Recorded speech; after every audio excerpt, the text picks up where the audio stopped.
Israel பிரதமரான Benjamin Netanyahu அவர்கள் வெளியிட்டுள்ள ஒரு காணொலி தற்போது உலகையே திரும்பி பார்க்க வைத்துள்ளது.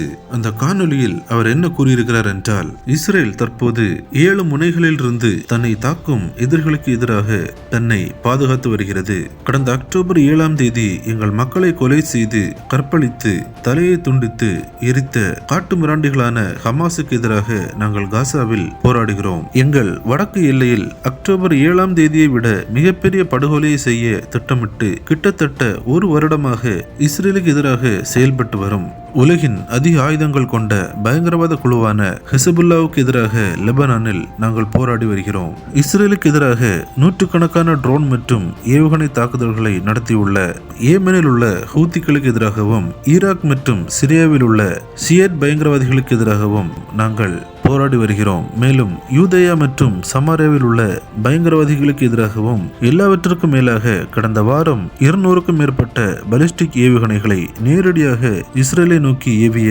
ஈரானுக்கு எதிராகவும் நாங்கள் போராடுகிறோம். ஈரான் தலைமையிலான பயங்கரவாத சக்திகளுக்கு எதிராக இஸ்ரேல் போராடும் போது அனைத்து நாகரிக நாடுகளும் இஸ்ரேலுக்கு எதிராக உறுதியாக நிற்க வேண்டும். பிரான்ஸ் நாட்டின் அதிபரான மேக்ரோன் மற்றும் பிற மேற்கத்திய தலைவர்கள் இஸ்ரேலுக்கு எதிராக உலக நாடுகள் ஆயுத தடையை விதிக்க வேண்டும் என்று அழைப்பு விடுத்துள்ளனர். இதற்காக அவர்கள் வெட்கப்பட வேண்டும். ஈரான் ஹெசபுல்லா மீதும் ஹவுத்திகள் மீதும் ஹமாஸ் மீதும் மற்றும் அதன் கீழ் செயல்படும் பயங்கரவாத அமைப்புகள் மீதும் என்றைக்காவது ஆயுத தடையை விதித்தது உண்டா? நிச்சயமாக இல்லை. பயங்கரவாதிகள் ஒன்றாக இணைந்து நிற்கிறார்கள். ஆனால் பயங்கரவாதத்தை எதிர்க்கும் நாடுகள் இஸ்ரேல் மீது ஆயுத தடை விதிக்க வேண்டும் என்று கூறியிருப்பது பெரும் வெட்கத்துக்குரிய காரியமாகும். உங்களின் ஆதரவு இருந்தாலும் இல்லாவிட்டாலும் நிச்சயமாக இஸ்ரேல் வெற்றி பெறும்.